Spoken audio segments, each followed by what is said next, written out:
My name is Maya Rodriguez, and I'm 29 years old. As I sailed my small rental boat toward my family's coastal home in Newport, my hands trembled against the wheel. 7 years of deliberate absence. And now I was returning with an Admiral's star hidden in my duffel bag. My family had always ridiculed my silly dream of a naval career as nothing but childish fantasy. Little did they know that tonight, at my father's retirement gala, everything would change forever.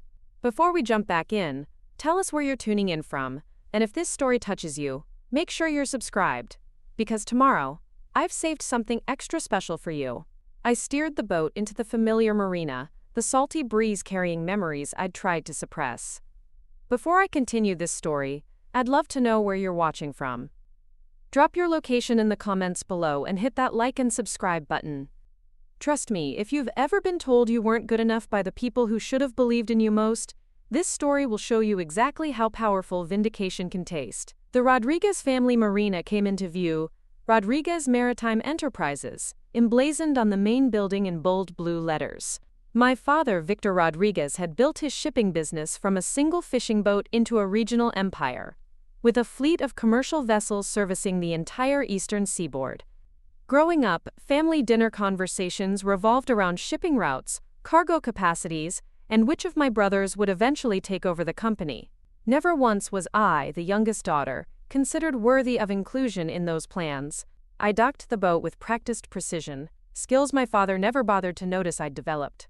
Taking a deep breath, I shouldered my duffel bag and stepped onto the wooden planks of my childhood home. The familiar creak of weathered boards beneath my feet brought back a flood of memories, some tender, most painful. The sprawling Cape Cod-style house overlooking the water remained unchanged, its weathered gray shingles and white trim preserved exactly as they'd been during my childhood.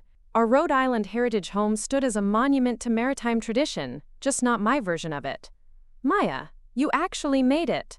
My mother Elena's voice called from the wraparound porch. Surprise, evident in her tone, though she made no move to come greet me. Her voice carried the same subtle note of disappointment it always had when addressing me instead of my 3 older brothers. I set my duffel bag down on the dock and walked up the stone path to the house, trailing my fingers along the ornamental buoys and fishing nets that decorated the garden. My father's way of showcasing his authentic connection to the sea. If only he knew how many actual months I'd spent beneath the waves, commanding a nuclear submarine through treacherous waters. "Your brothers are all here already," my mother informed me as I entered the kitchen. "Marcus just closed that container shipping deal with Singapore. 8 figures, can you imagine?" The pride in her voice was unmistakable, the kind she never used when discussing my career path. "That's great," I replied, the words feeling mechanical after years of practice. "I'll have to congratulate him." My mother continued preparing appetizers for tonight's gathering, chattering about Marcus's business acumen, Anthony's expansion of the fleet maintenance division, and Carlos's innovative logistics software that had streamlined the entire operation. Not once did she ask about my life or recent promotion. I excused myself and headed upstairs to my old bedroom. Like everything else in this house, it remained frozen in time. Sailing trophies from high school regattas, academic awards, and my acceptance letter to Annapolis still decorating the walls and shelves. What they didn't display were any acknowledgments of my naval career, no photos from my commissioning ceremony, no shadow boxes of rank insignia, no news clippings about my deployments or rapid promotions. In their minds, I had wasted my potential the moment I chose military service over joining the family business. "The Navy is for people who can't create their own opportunities, Maya," my father had said dismissively when I announced my appointment to the Naval Academy. "We built this business to give you a future, and you're throwing it away." Quote. I sat on my childhood bed, running my hand over the nautical-themed quilt my grandmother had made, remembering the night I'd told them about my Annapolis acceptance. My father had stared at me with such disappointment I almost changed my mind. "The military?" he had scoffed. "That's for people who can't make it in the real world. You're smarter than that, Maya." Even then, he had been grooming my brothers to take over different aspects of Rodriguez Maritime. They had eagerly embraced their roles, thriving on our father's approval and using every opportunity to remind me how much more successful they would be while I played sailor. I opened my duffel bag and carefully removed the garment bag containing my dress whites. Tonight, Rodriguez Maritime would be hosting my father's retirement gala, with hundreds of industry leaders in attendance. What my family didn't know was that I was now the newly appointed Admiral in charge of the Navy's East Coast Fleet operations, the same division that controlled all military contracts with civilian maritime companies, including my father's business's newly awarded $1.8 billion naval logistics support contract. My fingers traced over the Rear Admiral's single silver star on my shoulder boards, achieved faster than almost anyone in modern Navy history. At 29, I was among the youngest admirals ever appointed, specializing in advanced fleet logistics and underwater deployment systems, the very technology my father's company had been contracted to support through civilian channels. Preparing and narrating this story took us a lot of time, so if you are enjoying it, subscribe to our channel. It means a lot to us. Now back to the story. I carefully hung my uniform in the closet, making sure it was concealed behind some old clothes. For tonight, I would endure one more family dinner of dismissal and condescension. Tomorrow would be different. The doorbell chimed, announcing the arrival of more family members.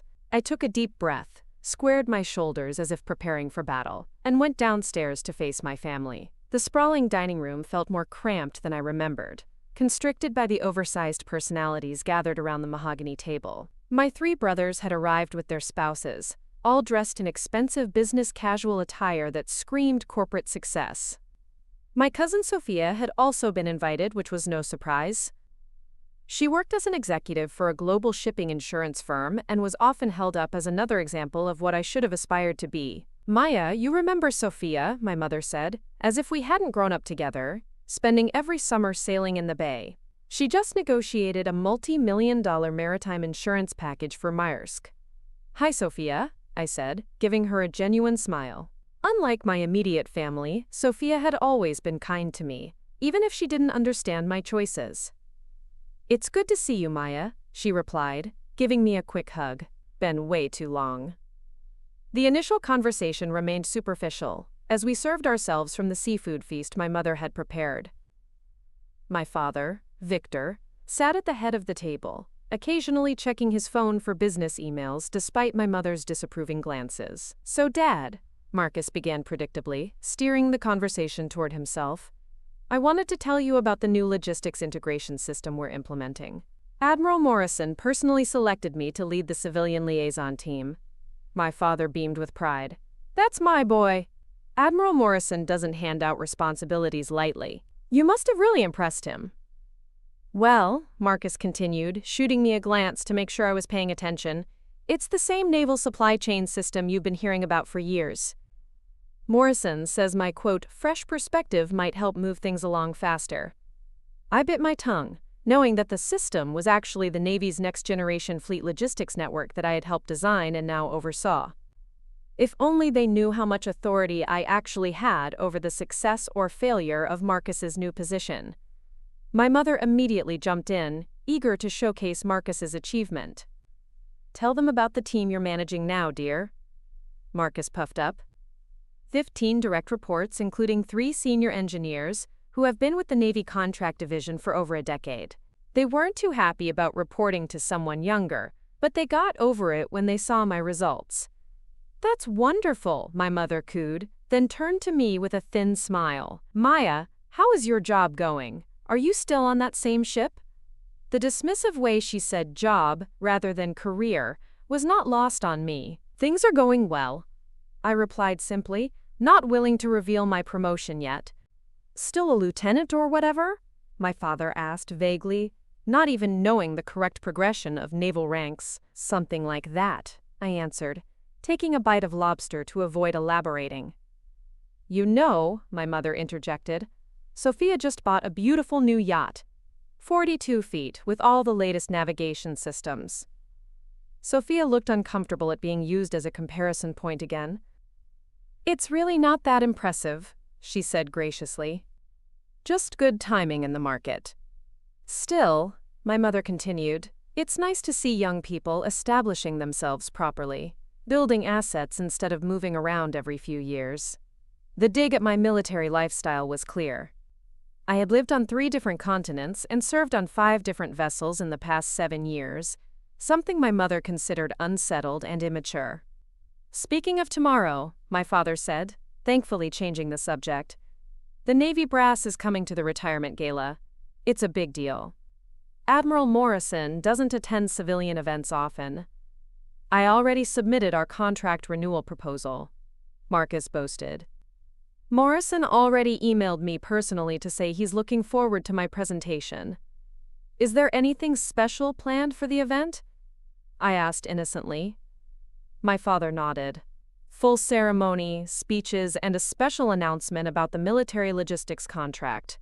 Some admiral is supposed to come as the Pentagon's new East Coast Fleet commander, but I doubt they'll send someone that important. Probably just some captain who will be impressed by our operation. I suppressed a smile. That sounds interesting. Not really, Anthony scoffed. Military types never understand the business side of things. They just follow orders and check boxes. Anthony, Sophia said with a frown, that's not fair. But my brother was on a roll now. Come on, we all know the truth. The military is a fallback career. People who can't make it in the real competitive world hide behind ranks and regulations. My mother nodded in agreement. We always knew you were so bright, Maya. That's why it was such a disappointment when you chose that path. What exactly do you think I do in the Navy? I asked, keeping my voice level. Push papers, follow protocols, my father shrugged. Important work, sure, but not exactly challenging for someone with your potential. You'll never be anything there. 10 years from now, you'll still be taking orders while I'm running my own shipping empire, Marcus laughed. The words stung, despite my accomplishments. Years of therapy had helped me recognize that my family's approval shouldn't matter anymore, but old wounds ran deep. I think Maya made a choice that works for her. Sophia attempted to defend me. A waste is what it is. My mother sighed dramatically. All that potential. Remember how all your professors said you could run a global shipping company someday? I pushed food around my plate as they continued dissecting my supposed failures and missed opportunities. The conversation moved on to Carlos's upcoming vacation to the Mediterranean, Anthony's new yacht, and Sophia's investment portfolio. No one asked about my recent deployment or the specialized leadership training I had completed at the Pentagon. As dessert was served, my father mentioned again how important tomorrow's gala was for his legacy. 35 years I've put into Rodriguez Maritime. This Navy contract will be what secures the company's future for your brothers to build upon. I nodded sympathetically, knowing that tomorrow would change everything, though not in the way he expected. Later that night I retreated to my childhood bedroom, listening to the familiar sounds of the waves crashing against the shore below the cliff. From down the hall I could hear my parents still praising Marcus's achievements. He really is exceptional, my mother was saying. Admiral Morrison would be foolish not to see his potential for handling the entire naval logistics contract. I closed my eyes, fingers tracing the Admiral's star I had slipped from my bag. Tomorrow couldn't come soon enough. Sleep evaded me as I stared at the model ships still hanging from my ceiling, relics from a childhood when my potential had been measured differently. Back then, before my brother started working in the family business, before my decision to join the Naval Academy, my parents had seen something in me. But that changed the moment I chose a different path than the one they had planned. I remembered sitting at the same dining table during my senior year of high school, Annapolis acceptance letter in hand, explaining how the program would provide me with the leadership experience I craved. The military? My father had asked, his face contorting as if I had suggested becoming a street performer. That's for people who can't get real jobs, Maya. It is a real job, I had countered, and it's what I want. My mother had exchanged worried glances with my father. But what about business school? You always said you wanted to work in maritime shipping. No, they had always said that. I had merely nodded along, trying to be the daughter they wanted. When I stood my ground, the subtle undermining began. My achievements at Annapolis went unacknowledged. My commissioning as an ensign was attended only by Sophia, who drove 3 hours to be there when my parents suddenly had an unavoidable business emergency. My father had Marcus's promotion to junior operations manager framed and displayed prominently, while my naval portrait remained in a drawer. Yet despite their dismissal, my career flourished. My aptitude for advanced navigation systems and fleet logistics had been recognized early. By 24, I had been promoted to lieutenant commander and assigned to a specialized unit developing next-generation deployment strategies for nuclear submarines. By 27, I had reached captain after leading a task force that revolutionized naval supply chain management, saving billions in operational costs while increasing efficiency by 43%. Captain Isabella Vega had been my first true mentor, seeing potential in me that my family refused to acknowledge. "Rodriguez," she had said after a particularly grueling mission, "you think differently than the others. That's going to take you places." Under her guidance, I learned to trust my instincts and leverage my unique perspective. When a routine logistics audit revealed inefficiencies others missed, Isabella encouraged me to pursue it further. The improved deployment system I subsequently developed earned me an early promotion to Rear Admiral and put me on the Joint Chiefs radar. Isabella, by then a Vice Admiral, had personally recommended me for the East Coast Fleet Operations Command position. "They're revolutionizing maritime logistics," she had explained. "We need someone who understands both the operational and strategic implications. Someone who can speak the language of both military and civilian maritime industries." When she pinned the Rear Admiral's star to my uniform just 3 weeks ago, the ceremony was attended by the Secretary of the Navy and multiple high-ranking officers, but not my family. I hadn't even told them about the promotion. Years of dismissal had taught me to stop seeking their approval. "Admiral Rodriguez," Isabella had said afterward, "I hope you realize what an achievement this is. Youngest female admiral in Navy history." I did realize it, but tomorrow would be the first time my family would understand what I had truly accomplished. The Navy's contract with Rodriguez Maritime was massive, $1.8 billion for developing advanced logistics support for fleet operations. As the new East Coast Fleet Commander, I had final approval on all major decisions, technical specifications, and budget allocations. In the most literal sense, I would be overseeing my father's and brother's work. The irony was almost too perfect.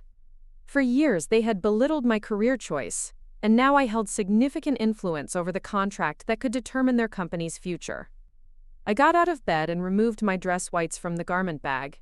The pristine white fabric was immaculate, gold buttons gleaming even in the dim light of my childhood bedroom. I ran my fingers over the rows of ribbons and medals, each representing missions, achievements, and sacrifices my family knew nothing about. The Silver Admiral's star caught the moonlight as I turned the uniform jacket in my hands. I remembered my father once saying, "Ranks don't mean anything in the real world, Maya. Out here, it's about what you can do, not what title they give you." He would learn tomorrow that in my world, this rank was earned through proving exactly what I could do, repeatedly, under pressure, and against overwhelming odds. I meticulously inspected every detail of my uniform, checking for loose threads or spots that needed attention.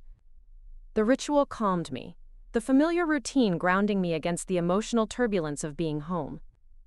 By the time dawn broke over the Atlantic, painting my bedroom in golden light, I had moved past the hurt of yesterday's dinner. The uniform hung ready. My hair was precisely pinned according to regulation, and my resolve was firm. Today, Admiral Maya Rodriguez would report for duty, not the disappointing daughter they thought they knew. I dressed with practiced efficiency, each button and pin placed with precision. The person in the mirror reflected confidence, authority, and purpose. No trace remained of the insecure girl who had once desperately sought her parents' approval. As I pinned the Admiral's star to my shoulder board, I reminded myself that this moment was not about revenge. It was about finally allowing my family to see me as I truly was, for better or worse. If they couldn't accept my success on my terms, that would be their loss, not mine. I checked my watch, a gift from Admiral Vega. It was time. The retirement gala would begin in 2 hours, and I needed to arrive early to coordinate with the Naval Honor Guard. Downstairs, I heard my parents and brothers preparing to leave separately. They had no idea I would be joining them, much less in what capacity. I waited until I heard their cars pull away before heading downstairs and out to my rental boat. The short journey across the bay to the Grand Hotel hosting the event took less than 20 minutes. I used the time to center myself, reviewing key points about the contract I would be discussing today. This was not just about showing my family who I had become. It was about ensuring a critical national security project received the oversight it required. As I docked at the hotel's private marina and stepped onto the pier marked "Reserved for Military Personnel," I straightened my uniform one last time. The weight of responsibility settled comfortably on my shoulders, far more natural than the weight of family expectations ever had. It was time to step into the role I had earned, regardless of who might be watching. The Grand Atlantic Hotel stood majestically against the Rhode Island coastline, its historic facade adorned with naval flags and Rodriguez Maritime banners for tonight's gala. Security was tight, a mixture of hotel staff, Rodriguez Maritime personnel, and Navy service members checking credentials at each entrance. I approached the main security checkpoint, where two young Navy lieutenants straightened immediately upon noticing my uniform and rank insignia. "Good afternoon, Admiral," the first lieutenant said, instantly recognizing the silver star on my shoulder boards. "May I see your identification, ma'am?" I presented my military ID and event authorization. "Rear Admiral Maya Rodriguez, East Coast Fleet Operations Commander." The lieutenant's eyes widened slightly as he processed my clearance. "Yes, ma'am.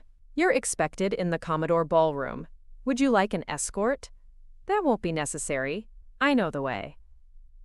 In truth, I had studied the hotel layout extensively before arriving. My position required meticulous preparation, something my family had never appreciated about me. As I walked through the grand lobby, I could feel the atmosphere shift. Naval officers of my rank rarely attended civilian events, and certainly not ones as young as me. Guests stopped mid-conversation as I passed, some nodding respectfully, others clearly curious about my presence. The elevator carried me to the mezzanine level, where the pre-gala reception was already underway. As the doors opened, I came face to face with my brother Anthony, who was reviewing presentation notes on his tablet. His eyes flicked up casually, then widened in shock as he registered both my presence and my uniform. "Maya? What are you doing here? And why are you wearing—" Confusion and the beginning traces of alarm crossed his face as he noticed the Admiral's star. "This isn't some costume, is it?"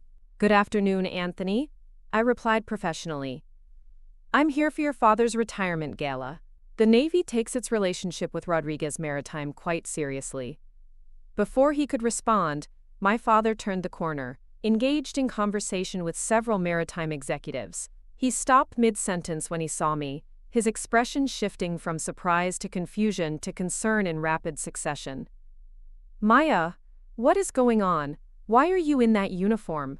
He glanced around nervously, clearly worried about what his colleagues might think. "Dad," I acknowledged with a nod. "I was just about to head into the reception hall. The ceremony starts in 30 minutes, correct?" The executives with my father were staring at my rank insignia with growing recognition. One of them, Rebecca Hargrove from Maritime Regulatory Affairs according to her name badge, stepped forward. "Admiral, it's an honor to have you here. We weren't aware you would be attending in person today." My father's face paled. "Admiral? Maya, what is this about?" I maintained my professional demeanor, aware of the growing audience in the hallway. "I believe Admiral Morrison will explain everything during the ceremony, if you'll excuse me." As I walked toward the reception hall, I could hear the whispered conversations erupting behind me. Years of naval command had taught me to maintain composure under pressure, but I couldn't deny the small satisfaction I felt at their shock. The ballroom was already filled with industry leaders, naval officers, and Rodriguez Maritime employees. The stage was set with the Navy and company flags flanking a podium, and a table displaying my father's Lifetime Achievement Award. A young ensign nearly dropped his drink when he saw me enter. "Admiral Rodriguez, we weren't told you would be here in person. Do you need anything set up differently?" "Everything looks fine, thank you," I replied, taking a moment to survey the room. Over the next 15 minutes, various naval officers and maritime executives filtered toward me, many introducing themselves with a deference that contrasted sharply with how my family had treated me just the previous evening. Several mentioned being surprised to meet me in person, as they had expected Admiral Morrison to represent the Navy. My father and brothers entered the room together, all looking unsettled. They took seats at the family table far from where I stood, occasionally shooting confused glances in my direction. I focused on speaking with the Secretary of Transportation's deputy, not giving them the satisfaction of an explanation before the ceremony officially began. At precisely 6 p.m., Admiral James Morrison entered, flanked by his staff. Morrison was a towering figure in the naval community, known for his strategic brilliance and no-nonsense approach. He had led fleet operations for the past decade, building unparalleled relationships with civilian maritime partners. The room fell silent as he scanned the attendees, his gaze stopping when it reached me. A smile of recognition spread across his face as he changed direction, heading straight for my position. "Admiral Rodriguez," he said warmly, extending his hand. "What an unexpected pleasure to have you here in person. I thought I was handling this event solo." I stood and shook his hand firmly. "I was in town visiting family and thought this would be a good opportunity to introduce myself to our key logistics partners." Morrison nodded appreciatively. "Excellent initiative. Your presence will certainly make tonight's announcement more meaningful." He turned to address the room, his voice carrying authority. "Ladies and gentlemen, if you would please take your seats, we're about to begin the evening's program." As people moved toward their tables, Morrison leaned closer to me. "I assume your family doesn't know about your appointment yet?" "They're about to find out," I replied quietly. He chuckled. "This should be interesting. Victor Rodriguez has been bragging about his sons taking over the Navy contract for months. Never once mentioned his daughter was even in the service." The lights dimmed slightly and the Master of Ceremonies welcomed everyone to Victor Rodriguez's retirement gala. After a brief introduction, Admiral Morrison was invited to the stage. "Good evening," he began. "For those who don't know me, I'm Admiral James Morrison, previously the commander of East Coast Fleet Operations for the United States Navy. I say previously because as of 3 weeks ago I've been promoted to Vice Chief of Naval Operations in Washington." A murmur of congratulations rippled through the room. "Tonight, we're here to honor Victor Rodriguez and his extraordinary contributions to maritime logistics. For 35 years, Rodriguez Maritime has been a crucial partner to the United States Navy, and the new $1.8 billion logistics contract represents our confidence in the company's continued excellence." My father beamed with pride from his table, my brothers nodding in self-satisfaction beside him. "However," Morrison continued, "such an important contract requires rigorous oversight from the Navy's side, which is why I'm pleased to introduce you to my successor as Commander of East Coast Fleet Operations, the officer who will be overseeing all aspects of this contract moving forward." He gestured toward me. "Please welcome to the stage, Rear Admiral Maya Rodriguez." The room erupted in surprised murmurs as I rose from my seat and walked to the podium. From the corner of my eye, I could see my father frozen in shock, my mother's hand covering her mouth, and my brothers staring in disbelief. "Thank you, Admiral Morrison," I began, my voice steady and clear. "It's an honor to assume command of East Coast Fleet Operations and to work with our civilian partners in enhancing our nation's maritime capabilities." I scanned the room, making brief eye contact with my father. Rodriguez Maritime has been a valuable Navy partner for decades. The new logistics integration contract represents not just a financial investment, but a strategic one. As the daughter of a maritime family, I understand the unique challenges and opportunities this partnership presents. The irony of my statement wasn't lost on anyone in the room who knew the Rodriguez family. Whispers circulated as people connected the dots between my last name and the company being honored. "Under my command," I continued, "all aspects of this contract will undergo rigorous evaluation to ensure optimal performance and value. I look forward to working closely with Rodriguez Maritime's transition team to implement next-generation logistics protocols across our fleet." As I concluded my brief remarks, Admiral Morrison rejoined me at the podium. Admiral Rodriguez comes to this position with an unprecedented record of innovation in naval logistics. Her redesign of our submarine deployment protocols saved the Navy billions, while increasing operational readiness by 43%. She's the youngest admiral in modern naval history, and we're fortunate to have her expertise. The applause that followed was thunderous. Everyone except my family, who remained frozen in their seats, trying to process the revelation unfolding before them. The ceremony continued with my father being called to the stage to receive his Lifetime Achievement Award. He walked up slowly, his earlier confidence replaced by visible confusion. As he approached the podium where Morrison and I stood, the moment I had imagined for years finally arrived. "Congratulations on your retirement, Mr. Rodriguez," I said professionally, extending my hand. He took it automatically, his eyes searching mine. "Maya, I don't understand." "Admiral Rodriguez to you, sir," Morrison corrected with a smile that appeared friendly to the audience but carried a subtle rebuke, at least in professional settings. My father accepted his award in a daze, his prepared speech delivered mechanically as he kept glancing at me standing at attention behind him. The proud moment he had anticipated for years had been completely overshadowed by the revelation of his daughter's achievement. After the ceremony, the event transitioned to dinner and networking. I was immediately surrounded by naval officers and maritime executives eager to introduce themselves to the new fleet commander. From across the room, I could see my family huddled together in intense conversation, occasionally looking in my direction. Admiral Morrison approached with a glass of water. "Your father looks like he's seen a ghost, Rodriguez." "He's seeing me for the first time, sir," I replied quietly. Morrison nodded thoughtfully. "Family can be the slowest to recognize our true capabilities. Sometimes they need a shock to the system." He clinked his glass against mine. "Enjoy this moment, Admiral. You've earned it."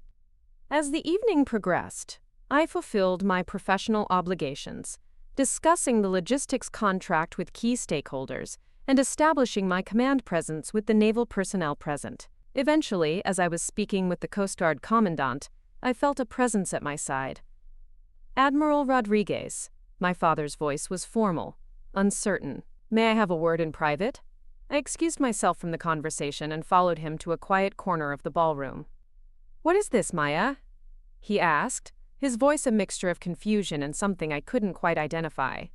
"Is this some kind of joke? Does it look like a joke, Dad?" I gestured to the naval officers throughout the room who had been showing me deference all evening. "This is my reality. The reality you and Mom and the boys have dismissed for the past decade." "But an admiral? That's impossible, you're only 29. "Rear Admiral lower half, to be precise. The youngest in modern naval history. And yes, it is exceptional, but not impossible for someone who has dedicated themselves to excellence, rather than seeking family approval." My father ran a hand through his silver hair, struggling to reconcile the daughter he thought he knew with the naval officer standing before him. "Why didn't you tell us?" "I stopped telling you things when you stopped listening," I replied simply. Every promotion, every achievement, every milestone. I called home each time.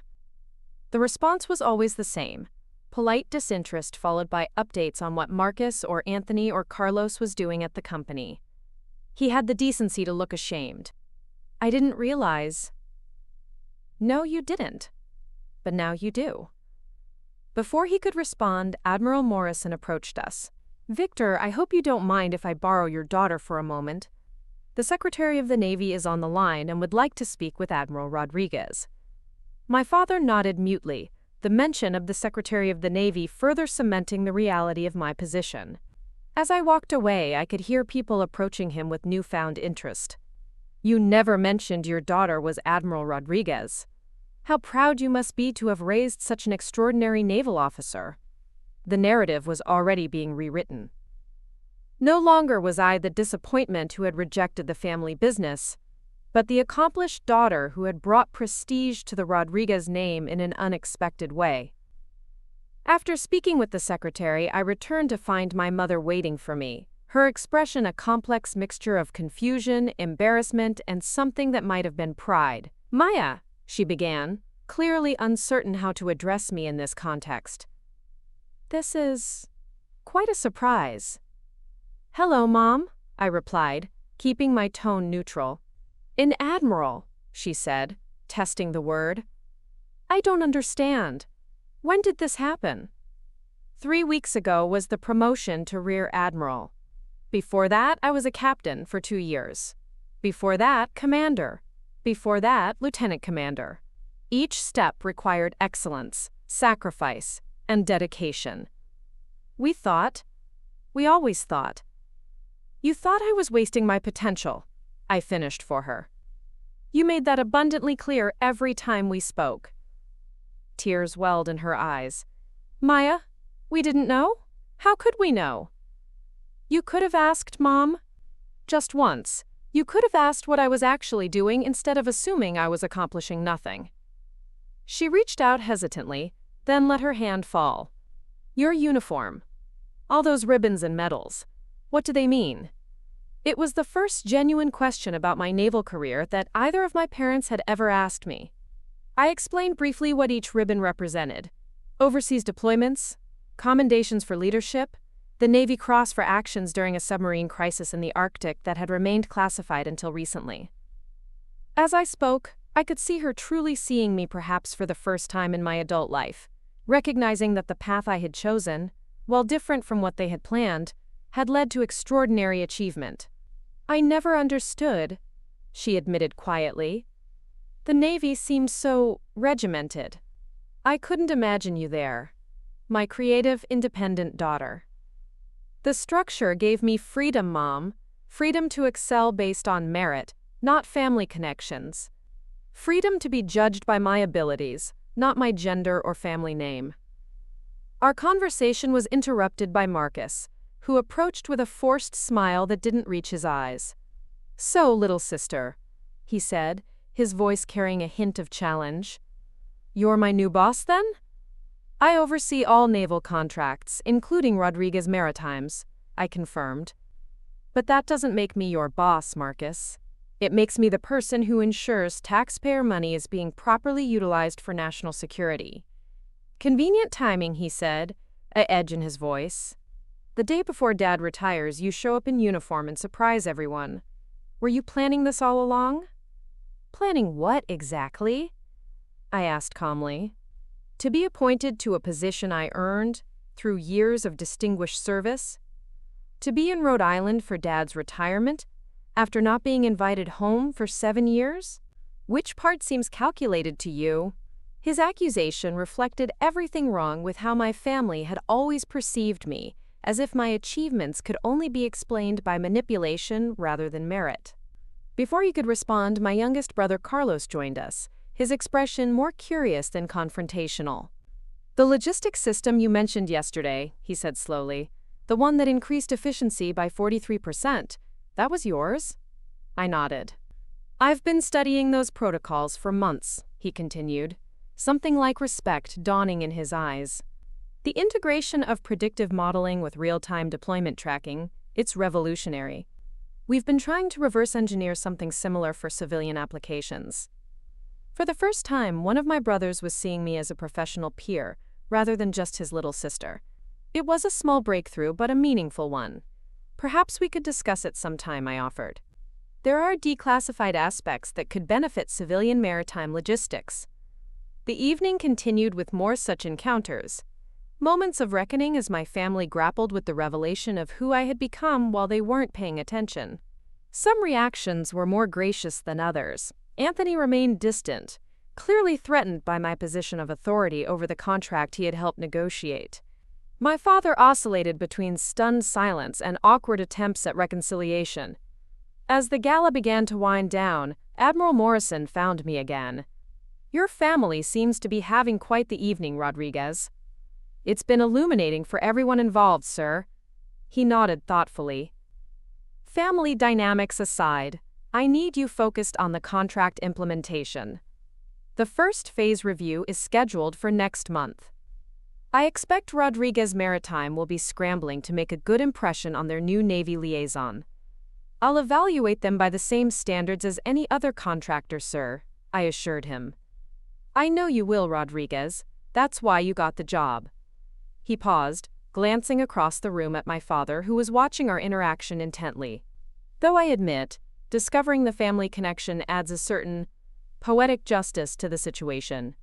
As the evening concluded, I found myself standing near the exit as guests departed. My family approached as a unit, clearly having discussed how to handle this new reality amongst themselves. My father stepped forward, his earlier shock now replaced with a more measured demeanor. Maya, Admiral, we would like to invite you to brunch tomorrow at the house. There's clearly much we need to discuss. I considered the offer. This wasn't how I had imagined the evening would end, with an invitation rather than further dismissal. Perhaps the public nature of the revelation had forced a reconsideration that private knowledge never could have achieved. "Thank you. I'll be there," I replied. "I have a security briefing at 0800, but I can join you by 11 o'clock. The formality of my response wasn't lost on any of them. The dynamic had shifted irrevocably. No longer was I the daughter seeking approval. I was Admiral Rodriguez accepting an invitation at my convenience. As they left, I overheard snippets of conversation from nearby guests. Can you imagine having an admiral in the family and not knowing it? Did you see all those medals? She must have quite the story. Rodriguez Maritime just got the inside track on future Navy contracts with his daughter in command. The last comment made me frown. That was exactly the perception I had worked so hard to avoid throughout my career. The suggestion that family connections rather than merit had influenced my position. It was why I had kept my distance professionally, why I had never leveraged the Rodriguez name. "That's not how it works," I corrected the speaker, a shipping executive I didn't recognize.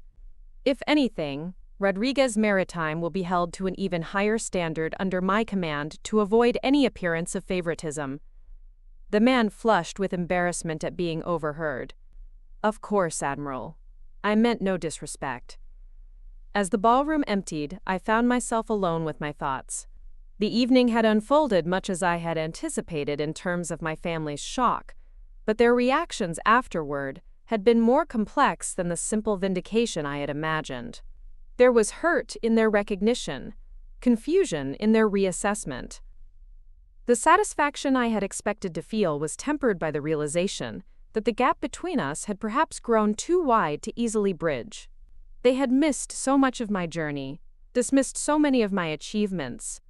Could they truly understand who I had become? Tomorrow's brunch would be the true test. Not of their acceptance of my rank, but of their willingness to finally see me for who I was. Not the daughter who had rejected their plans, but the woman who had forged her own path and excelled beyond anyone's expectations. I gazed out at the moonlight reflecting off the Atlantic, the same ocean that had carried me to ports around the world, the same waters where I had found my true calling. Tomorrow would bring a different kind of navigation, through the choppy waters of family reconciliation.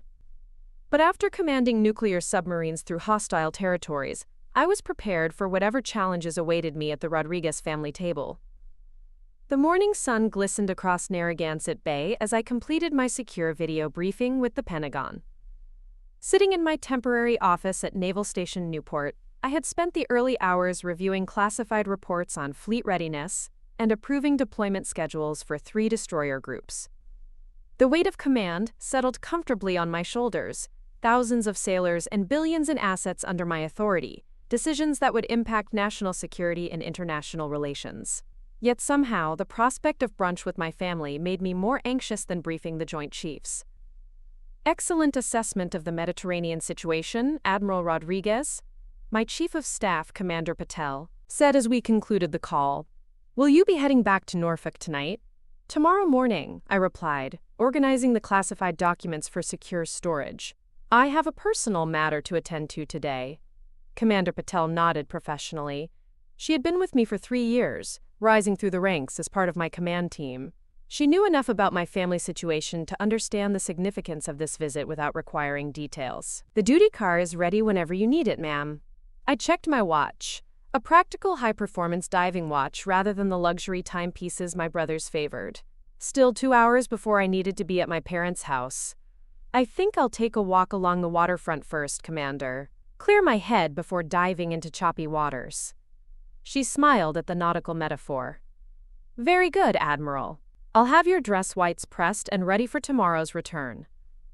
I changed from my service khakis into civilian clothes, simple dark jeans and a crisp white button-down shirt. The transformation was subtle but significant. Without my uniform, would my family see me differently again? Would they revert to old patterns once the visual reminder of my rank was removed? Newport Naval Station had been my first assignment after commissioning. Walking its grounds now as a rear admiral, I reflected on how far I'd come from the eager but uncertain ensign I'd been then. The young woman who still secretly craved her family's approval while pretending their opinion didn't matter. I passed the officer training facilities where I had once struggled through qualification courses, determined to prove myself. Now midshipmen stopped to salute as I walked by, unaware that I was the same Maya Rodriguez who had once been in their position, fighting against both the rigors of naval training and the weight of family disapproval. By the time I reached the main gate, my resolve had solidified. Today wasn't about seeking validation or proving my worth. Those battles had been fought and won long ago, even if my family hadn't been witnesses. Today was about establishing a new understanding, not as the daughter seeking approval, but as the woman who had built a life of significance on her own terms. The Navy driver was waiting with a black SUV. "The Rodriguez residence, Admiral?" "Yes, please." As we drove through the coastal roads of Newport, I prepared myself mentally for what was to come. Last night's revelation had forced my family to acknowledge my professional achievement, but today would determine whether that acknowledgement could translate into genuine respect. We pulled up to the familiar house at precisely 11 o'clock. Military punctuality was ingrained in me now, as natural as breathing. "I'll call when I'm ready to leave," I told the driver, dismissing him with a nod. The front door opened before I reached it, revealing my mother looking uncharacteristically nervous. Gone was the dismissive confidence of 2 days ago, replaced by an awkward uncertainty about how to relate to her own daughter. "Maya," she said, hesitating as if unsure whether to hug me. "You're right on time." "Old habit," I replied with a small smile, deciding to ease the tension by stepping forward to embrace her briefly. She returned the hug stiffly. "Everyone's out on the terrace. We thought we'd enjoy the view while we eat." I followed her through the house, noting that nothing had changed in the main living areas, but several framed photographs had appeared overnight on the entryway table. Pictures from my commissioning ceremony and subsequent promotions, images my parents must have hurriedly dug out of storage after last night's revelation. The transparent attempt to rewrite history might have angered me once. Now it simply highlighted how drastically the dynamic had shifted. My father and brothers stood as I stepped onto the terrace, a formal acknowledgement that would have been unthinkable 2 days ago. My father had arranged the seating so that I was positioned at the end of the table opposite him, the place of honor usually reserved for distinguished guests, never before offered to me. "Good morning," I greeted them collectively, taking the offered seat. An awkward silence followed as everyone settled in, the usual easy banter of family gatherings notably absent. My father cleared his throat. "Maya, I mean Admiral," he began. "Dad, when we're at home—" "Maya is fine," I interrupted gently. "My rank isn't my identity. It's a reflection of my professional achievements." He nodded, looking relieved at having one point of confusion clarified. "Maya, then, I think I speak for all of us when I say yesterday was unexpected." Marcus snorted softly. "That's putting it mildly." My father shot him a warning glance before continuing. Quote, "My father rarely admitted to failures of any kind. You missed it because you weren't looking for it," I replied honestly. From the moment I chose Annapolis over business school, my path was categorized as a disappointment. After a while, I stopped trying to change that perception. "That's not fair," Anthony interjected. "We asked about your career. You asked if I was still on that ship or still a lieutenant or whatever," I corrected him. "That's not asking about my career. That's confirming your preconception that I was stagnating." My mother busied herself with serving the quiche and fruit salad she'd prepared, clearly uncomfortable with the direct confrontation. "We didn't understand the military," my father admitted. "The ranks, the significance. It was foreign to us. In business, titles can be inflated. We didn't realize that I command a fleet, that I oversee billions in defense contracts, that I've been decorated for service that saved lives," I supplied, not unkindly but firmly. Carlos, who had shown the first glimmers of genuine interest last night, leaned forward. "How did you do it?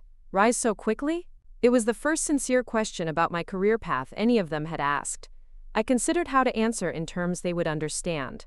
"The same way you build any successful career: strategic risk-taking, innovative thinking, delivering exceptional results, finding strong mentors." I paused. "The difference is, I did it in an environment where my last name offered no advantage." The implication wasn't lost on any of them. My brothers had built their careers within the safety net of our father's company, their paths smoothed by family connections. It wasn't easy for us either, Marcus defended, a flash of the old competitiveness surfacing. Dad expected perfection. I'm not diminishing your achievements, I clarified. I'm explaining mine. When I redesigned the fleet logistics protocols, I didn't have Dad in the next office to consult. When I commanded my first vessel, I couldn't call home for advice on how to lead sailors through a crisis. I built my expertise from the ground up. My father looked thoughtful. You always were the independent one. Even as a child. Independence born of necessity, I noted. When you're repeatedly told your chosen path has no value, you learn to find validation elsewhere. My mother finally joined the conversation. We never said your path had no value, Maya. We just wanted what was best for you. What you thought was best, I corrected gently. There's a difference. A silence fell over the table as they absorbed this distinction. My father broke it with an unexpected question. Are you happy, Maya? In your career, in your life? The sincerity in his voice caught me off guard. In all our previous interactions, my happiness had never seemed to be a consideration, only my compliance with their expectations. Yes, I answered truthfully. I've found purpose in service. I've built a career based on merit and innovation. I've been challenged intellectually and personally in ways I never would have been following the path you laid out for me. Something shifted in his expression, a recognition perhaps that the daughter he thought he knew had found fulfillment that he had never anticipated or understood. Then we were wrong, he said simply. The admission hung in the air between us, powerful in its simplicity, revolutionary in its acknowledgement.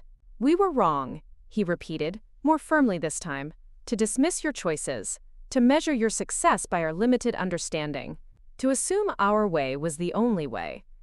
I hadn't expected this level of recognition. I had prepared for defensiveness, for qualified apologies, for attempts to save face, not for this straightforward acknowledgement of error. My mother reached across the table, tentatively touching my hand. When you walked into that ballroom last night in your uniform, with all those officers showing you such respect, I've never been so shocked, or so proud. Proud? I echoed, the word feeling foreign in the context of my naval career and my parents' perception of it. Of course proud, she insisted, tears forming in her eyes. My daughter, an admiral, how could I not be proud? I just didn't understand what it meant until I saw it with my own eyes. The validation I had stopped seeking years ago was being freely offered now. The irony wasn't lost on me.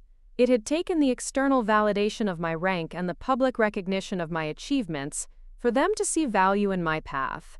The Navy was never part of our world, my father explained. We couldn't envision success there because we didn't understand what success in that context looked like. You never tried to understand, I pointed out, not accusingly but factually. He nodded, accepting the criticism. No, we didn't. That was our failure. Anthony, who had remained mostly silent, finally spoke up. So what happens now? With the contract, I mean. Leave it to Anthony to focus on the business implications. Some things hadn't changed. The contract will be evaluated on its merits, I replied professionally.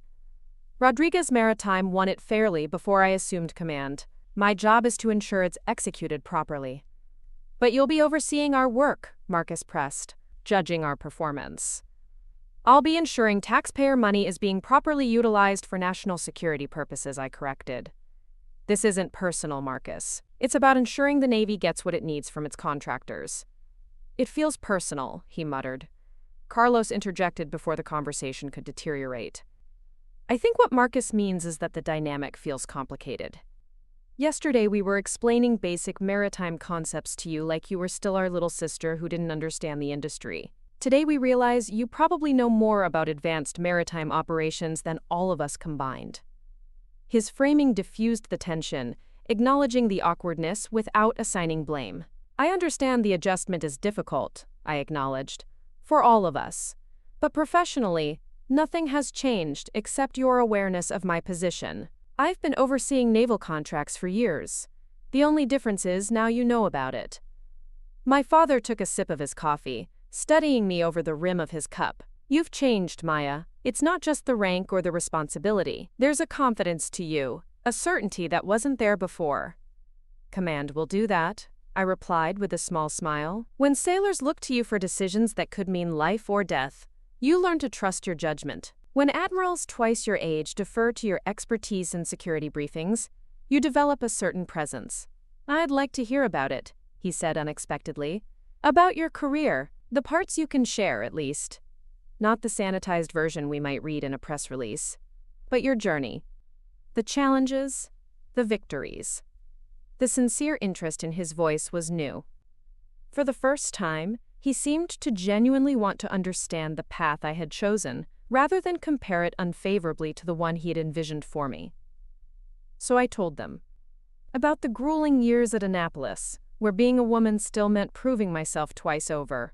About my first deployment as a junior officer on a destroyer in the Persian Gulf, making split-second decisions during a tense encounter with hostile vessels. About the specialized training for submarine command, where I was one of only 3 women in a class of 30. I shared the story of the Arctic crisis, now declassified, where my submarine had lost power beneath the ice cap, and my innovative solution had saved the vessel and crew, earning me the Navy Cross and an early promotion to captain. As I spoke, I watched understanding dawn in their eyes, not just of what I had achieved, but of who I had become in the process. The confident, decisive commander, the strategic thinker, the leader who had earned her authority through demonstrated excellence rather than inherited position. I had no idea, my mother whispered when I finished describing a particularly harrowing rescue operation in the South China Sea. All those years when we thought you were just, I don't even know what we thought. Hiding from real responsibility, Marcus supplied with unexpected self-awareness. That's what I thought anyway, that you'd chosen a structured environment where you just followed orders to avoid the pressure of building something of your own. The irony being that you were the ones in the family business safety net while I was building something entirely on my own, I observed without rancor. He had the grace to look chagrined. Yeah, I'm realizing that now. My father, who had listened intently throughout my recounting, leaned forward. Maya, I owe you an apology, not just for failing to recognize your achievements, but for something more fundamental. I failed to see your potential on its own terms. I tried to force you into a mold that wasn't shaped for you. It was the most self-aware statement I had ever heard from my father, a man who had built his identity around being right. The maritime industry was always in my blood, I told him. Just not in the way you envisioned. I found my sea legs on warships instead of cargo vessels. I mastered navigation systems more advanced than anything in the civilian sector. I learned to command the ocean in ways Rodriguez Maritime never could have taught me. You found your own way to honor the family legacy, he realized aloud, while building something uniquely yours. I never thought of it that way, I admitted, but yes, I suppose I did. The conversation flowed more naturally after that breakthrough, the initial tension giving way to genuine curiosity. My brothers asked questions about naval technology and operations that revealed a newfound respect for my expertise. My mother wanted to know about my life outside of work. Did I have a home port, friends, colleagues, who had become family when my biological one had kept its distance? As the brunch stretched into early afternoon, I felt something shift in our family dynamic. Not a complete healing of old wounds, but the beginning of a new understanding based on who we had all become, rather than who we had once expected each other to be. When it was time for me to leave, my father walked me to the door. Will you come back? He asked, a vulnerability in his voice I had rarely heard. Not just for official events or holidays, but to be part of the family again? The question touched something deep within me. The little girl who had once desperately wanted her father's approval, now the woman who had built a life without it. I'd like that, I replied honestly. But it has to be different, Dad. I can't go back to being the daughter whose choices are constantly questioned or dismissed. No, he agreed. That daughter doesn't exist anymore. Maybe she never did, except in our limited perception. He hesitated, then added, I'd like to get to know Admiral Rodriguez, not just as a naval officer, but as the remarkable woman my daughter became while I wasn't paying proper attention. As I stepped outside, I saw Admiral Morrison's car pulling up to the house, an unexpected development that immediately put me on alert. "Sir?" I questioned as he emerged from the vehicle. "Is everything all right?" "Fine, Rodriguez," he assured me. "I was in the area for a meeting with the Naval War College leadership and thought I'd stop by to speak with your father about the contract transition." My father stepped up behind me, surprise evident on his face. "Admiral Morrison, this is unexpected." "Victor," Morrison nodded in greeting, "I hope I'm not interrupting. I wanted to discuss some aspects of the leadership transition at Rodriguez Maritime now that you're retiring, especially given the significance of the Navy contract to your company's future." I recognized Morrison's strategy immediately. His appearance wasn't coincidental.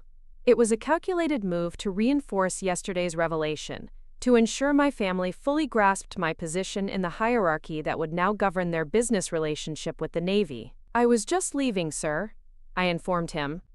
"Commander Patel is expecting me back at the station to prepare for tomorrow's return to Norfolk." "Of course, Admiral Rodriguez," he replied formally, the use of my rank and name in front of my father deliberate. "I'll see you at the Joint Chiefs briefing next week." As I walked to my waiting car, I heard Morrison address my father. "You must be incredibly proud, Victor. Admiral Rodriguez's reputation in the Pentagon is nothing short of extraordinary. The Secretary of the Navy himself told me we were lucky to have secured her for Fleet Command." The words were meant for my ears as much as my father's, Morrison's way of ensuring I knew he respected my achievement independent of my family connection, while simultaneously making it impossible for my family to revert to their previous dismissal of my career. As the car pulled away, I caught a glimpse of my father's face, a complex mixture of pride, regret, and newfound respect that told me our relationship had been irrevocably transformed. No longer was I the disappointing daughter who had rejected the family business. I was Admiral Maya Rodriguez, who had forged her own path to success beyond anything they had imagined possible. The naval station appeared on the horizon, its flags snapping in the ocean breeze. Tomorrow I would return to Norfolk, to my command, to the life and career I had built through determination and excellence. But I would return different than I had arrived, not because I had finally gained my family's approval, but because I no longer needed it to validate my choices. The victory wasn't in proving them wrong. It was in discovering that their validation, when it finally came, no longer defined my sense of self-worth. I had found that within, in the quiet confidence that comes from knowing exactly who you are and what you're capable of accomplishing. As we passed through the gates of Naval Station Newport, sailors snapped to attention, saluting the flag on my vehicle. Commander Patel was waiting on the steps of the administration building, tablet in hand, ready to brief me on the afternoon's developments. This was my world now, one of respect earned through merit, of authority based on demonstrated capability, of purpose found in service to something greater than myself. 8 months later, I stood at the podium in the Pentagon's main briefing room, concluding my presentation on the modernization of the East Coast Fleet's logistics infrastructure. The audience comprised the Joint Chiefs of Staff, several congressional representatives from the Armed Services Committee, and key defense contractors, including Rodriguez Maritime, now under my brother Carlos's leadership. The integration of AI-driven predictive maintenance with our new rapid deployment protocols has reduced operational downtime by 62%, while extending vessel service life by an estimated 15%, I explained, gesturing to the data visualization on the screen behind me. The cost savings over the next decade are projected at $3 billion, with significant improvements to our strategic readiness posture. Admiral Jackson, the Chief of Naval Operations, nodded approvingly. "Impressive results, Admiral Rodriguez. Your team has accomplished in 8 months what previous administrations projected would take 3 years." "Thank you, sir. The credit belongs to the dedicated officers and civilian specialists who implemented these changes across our operational platforms." As the briefing concluded and the room began to clear, I noticed Carlos lingering near the back. He had replaced our father as CEO of Rodriguez Maritime 4 months ago, after demonstrating an unexpected aptitude for innovation that had impressed both our father and the board of directors. "Admiral," he greeted me formally as I approached, then broke into a grin. "That was quite a presentation, Maya. Even I understood most of the technical details, which is saying something." I've been working on translating Navy speak into civilian language, I replied with a smile. How's Dad adjusting to retirement? Better than expected. He and Mom are currently sailing the Mediterranean on that yacht he always talked about buying. He actually called me yesterday asking if I thought you might be able to arrange a tour of the 6th Fleet headquarters in Naples when they dock there next week. I laughed, still amazed by how much had changed. I'll make some calls. Admiral Winters owes me a favor. Carlos and I walked together toward the Pentagon's main concourse, an unlikely pair, the naval admiral and the shipping executive, who had found common ground after years of disconnection. I wanted to let you know, Carlos said, his tone turning more professional. The implementation team has completed the integration of your enhanced logistics tracking system. Initial results show a 48% improvement in delivery accuracy and a 31% reduction in transit time. Ahead of schedule, I noted with approval. I'll have Commander Patel arrange an official inspection next month. Carlos nodded, then hesitated. There's something else, something personal I wanted to discuss with you. We paused near one of the Pentagon's inner courtyards, finding a quiet corner amid the bustling activity of the world's largest defense headquarters. Marcus and Anthony are pressuring me to leverage our family connection to secure additional Navy contracts, he admitted. They think I'm not being quote, aggressive enough in capitalizing on having their sister as fleet commander. I frowned, disappointed but not entirely surprised. And what do you think? I think they're missing the point entirely, Carlos replied firmly. What I've learned from watching you these past months is that real success comes from delivering exceptional value, not from exploiting connections. Rodriguez Maritime won the logistics contract because we had the best proposal, and we'll keep it by delivering the best results. His words reflected a fundamental shift in understanding, one I had hoped for but hadn't been certain would come. That's the right approach, I affirmed. Not just ethically, but strategically. My position offers no advantage to Rodriguez Maritime. If anything, your work will be scrutinized more closely to avoid any appearance of favoritism. I know, he said with a rueful smile. Your inspection teams have been absolutely merciless. Commander Patel nearly reduced our project manager to tears last month. She has exacting standards. Like her commanding officer, Carlos observed. We resumed walking toward the exit, where Carlos would return to his company headquarters and I would head to my next meeting. You know, he said thoughtfully, growing up, I always saw you as the outsider in the family, the one who didn't fit the Rodriguez mold. Now I realize you were just working from a different blueprint altogether. We all were, I replied. Dad created a template that worked for him, then expected us all to follow it.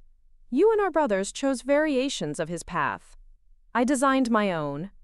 And outranked us all in the process, Carlos added with a laugh that held admiration rather than resentment. At the security checkpoint, we paused to say goodbye.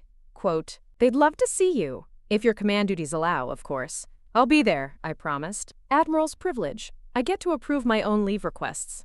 As I watched Carlos leave, I reflected on how profoundly our family dynamic had transformed since that revelatory night 8 months ago. The journey hadn't been seamless. Marcus still harbored some resentment, and my mother occasionally slipped into old patterns of comparison, but the foundation had shifted from dismissal to respect, from judgment to understanding. My aide approached with a tablet displaying my afternoon schedule. Ma'am, the Secretary of Defense moved your meeting up to 1400, and Admiral Vega called. She'd like to speak with you before the Naval Academy commencement ceremony next week. Thank you, Lieutenant. Please tell Admiral Vega I'll call her this evening. As I walked through the Pentagon's historic corridors, junior officers and high-ranking officials alike acknowledged me with respect earned through achievement rather than inherited position. The weight of command had become as natural as breathing, the responsibility for thousands of lives and billions in national assets no longer daunting but energizing. Later that afternoon, I stood before a group of newly commissioned ensigns who had requested my perspective on naval leadership. Looking at their eager, nervous faces, I saw reflections of my younger self, hungry for validation, uncertain of their place in the hierarchy, determined to prove their worth. The measure of your success will not be the rank you achieve, I told them, but the impact you have on the mission and the people you lead. Rank is recognition, not accomplishment. It reflects what you've already done, not what you're capable of doing next. A young female ensign raised her hand. Admiral, how did you handle it when people underestimated you because of your age or gender? The question transported me back to countless moments of dismissal, not just from my family, but from instructors, superior officers, and peers who had judged me by their preconceptions rather than my capabilities. I let my performance speak for itself, I answered honestly. When people underestimate you, they're revealing their limitations, not yours. Use that misconception as motivation, but never as definition. The people who matter will recognize your value through your actions and results. I saw recognition in her eyes. The universal experience of being judged by others' limited perspectives rather than one's true potential. The Navy taught me something my family couldn't, I continued. That excellence is measured by contribution, not conformity. That leadership isn't about fitting an expected mold, but about bringing your unique perspective to solve problems others might not even recognize. As the session concluded, I invited them to ask final questions. Another ensign stood, his posture reflecting the formal awkwardness of newly minted officers. Admiral, what was the most important decision in your career? I considered the question carefully. It wasn't a tactical decision during crisis or a strategic choice during planning. It was the decision to define success on my own terms, rather than accepting someone else's definition. The moment I stopped seeking external validation and started pursuing excellence for its own sake was when my career truly began. The words resonated not just with the ensigns, but within me, a truth I had lived but never quite articulated. My journey from the dismissed daughter to respected admiral hadn't begun with Annapolis, or my first command. It had begun the moment I decided that my path had value, regardless of whether others recognized it. That evening, as I prepared for a video call with Admiral Vega, my mentor and now the Vice Chief of Naval Operations, I received an unexpected email from my father. The subject line read simply, "Proud." I opened it with lingering traces of the old wariness, half expecting a backhanded compliment or subtle critique disguised as praise. The patterns of a lifetime not easily forgotten. Instead, I found a photograph I had never seen before. It showed me at age 8, standing proudly on the bow of my father's first commercial vessel, a compass in my small hands, my expression serious and determined as I studied the instrument. Beneath the image, my father had written, "I found this while organizing old photographs. Looking at it now, I realize you were navigating your own course even then. It just took me too long to recognize you weren't lost. You were discovering territories I hadn't even imagined. Your mother and I were discussing yesterday how your path has honored the Rodriguez maritime tradition in ways far beyond what I envisioned when I started the company. You haven't just succeeded, Maya. You've redefined what success looks like for our family. For that, and for many other reasons, I am profoundly proud." The simple message touched something deep within me, not the need for validation I had outgrown, but the healing balm of recognition long withheld and now freely given. I saved the email, promising myself to respond later when I could find the right words. My secure line rang, and Admiral Vega's face appeared on the screen, her expression warm but professional. "Rodriguez, good to see you. How did the Joint Chiefs briefing go?" "Very well, ma'am. The fleet modernization metrics exceeded even our optimistic projections." I heard. The CNO was impressed. She paused, studying me through the video connection. "But that's not why I called. I wanted to discuss the upcoming command reassignments. Your name is being considered for Pacific Fleet operations."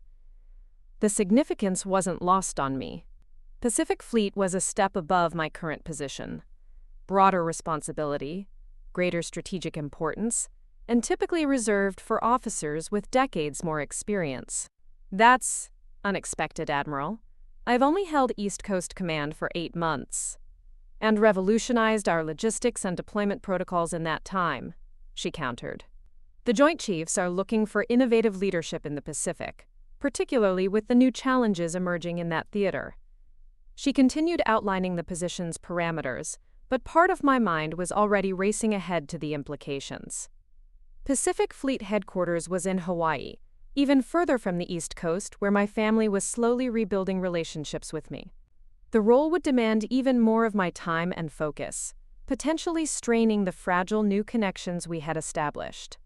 "You're hesitating, Rodriguez," Vega observed, her perceptiveness one of the qualities that had made her such an effective mentor. "Talk to me." 8 months ago, Admiral, I would have accepted without a second thought. My career was everything, because it was the one place I received recognition based purely on merit. And now? I considered how to explain the shift in my priorities without seeming less committed to naval excellence. Now I'm rebuilding connections with my family. They're finally seeing me for who I am, not who they wanted me to be. Moving to Hawaii would complicate that process. Vega nodded thoughtfully. "When I first met you, Rodriguez, you were driven partly by the need to prove your family wrong about your potential. That fire served its purpose. It fueled your rise through the ranks at record speed. But sustainable leadership comes from a different source." "Yes, ma'am.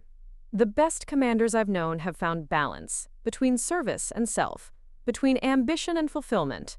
They lead from wholeness, not from wounds." Her insight struck home.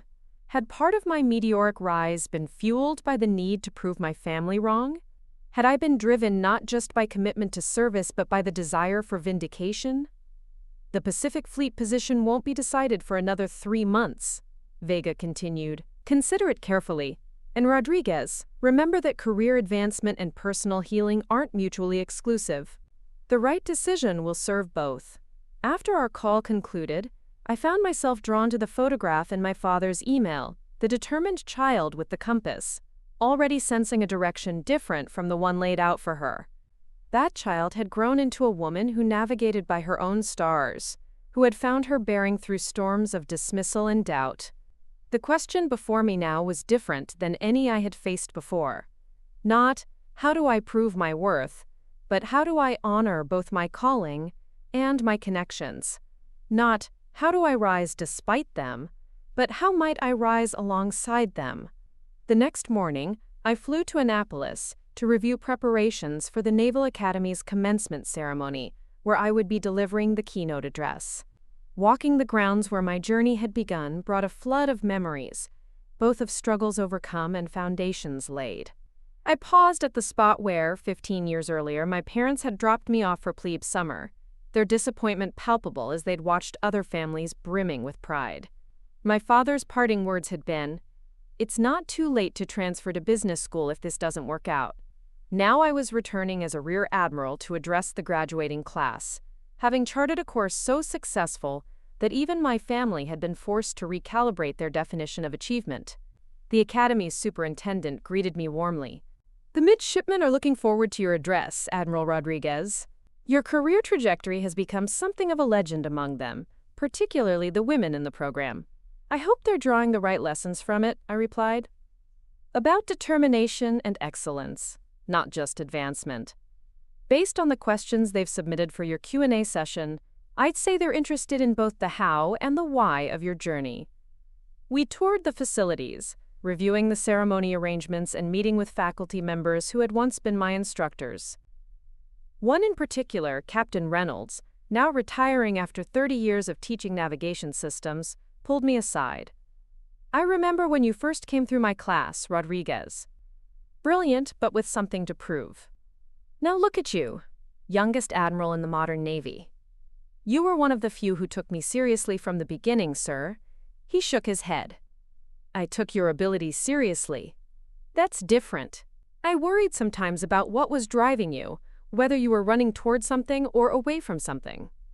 His observation echoed Admiral Vega's insights from the previous evening, reinforcing the questions I had been pondering about my motivations and future direction.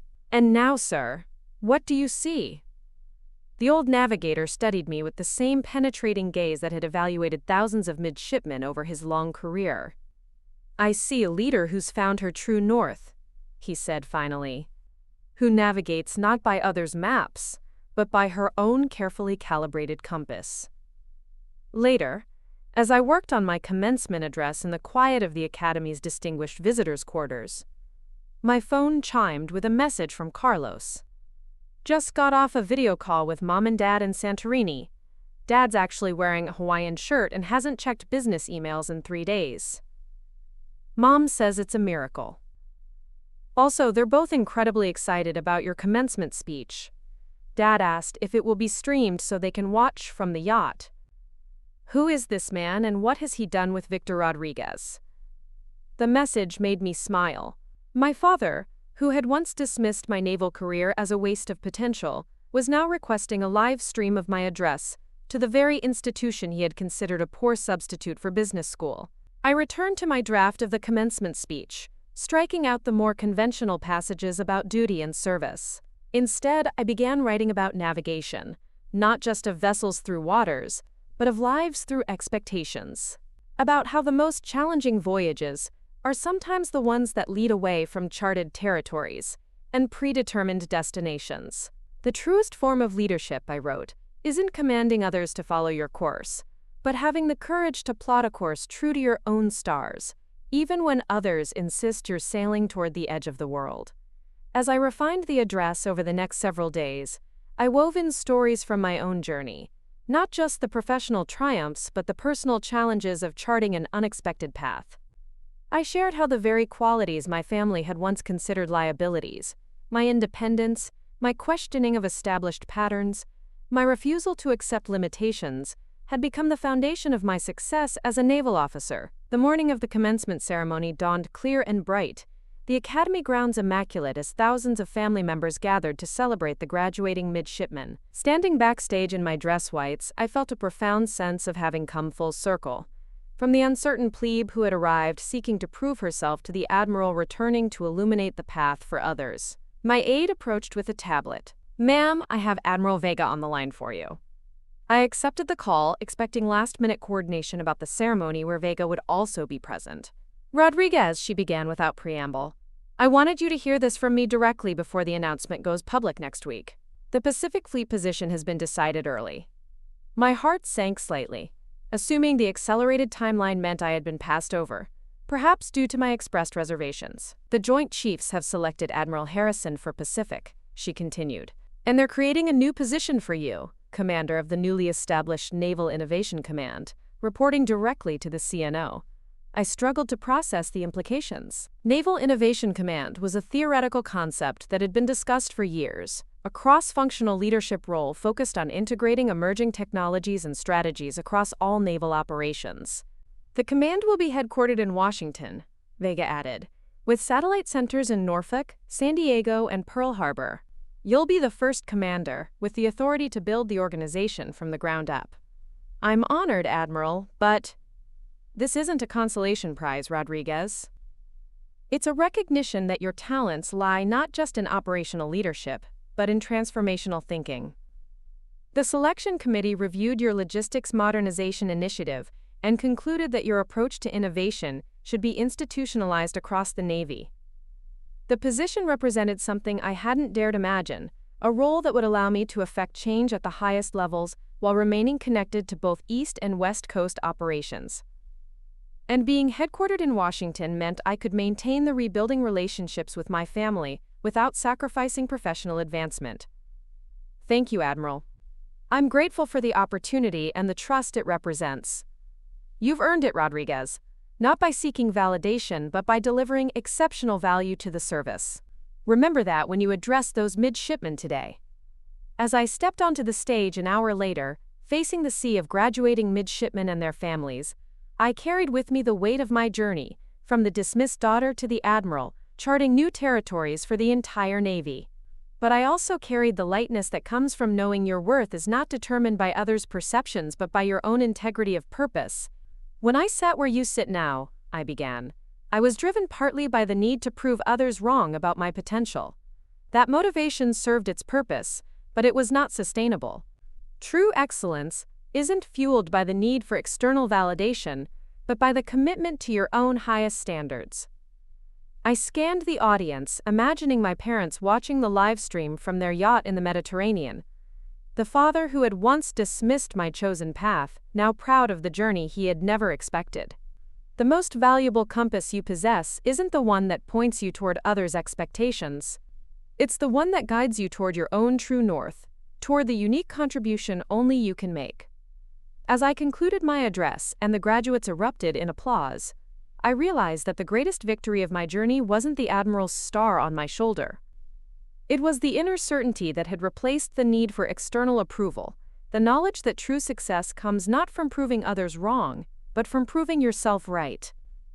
The path I had chosen had led not just to professional achievement beyond what my family had imagined possible, but to a personal liberation they had never understood I was seeking.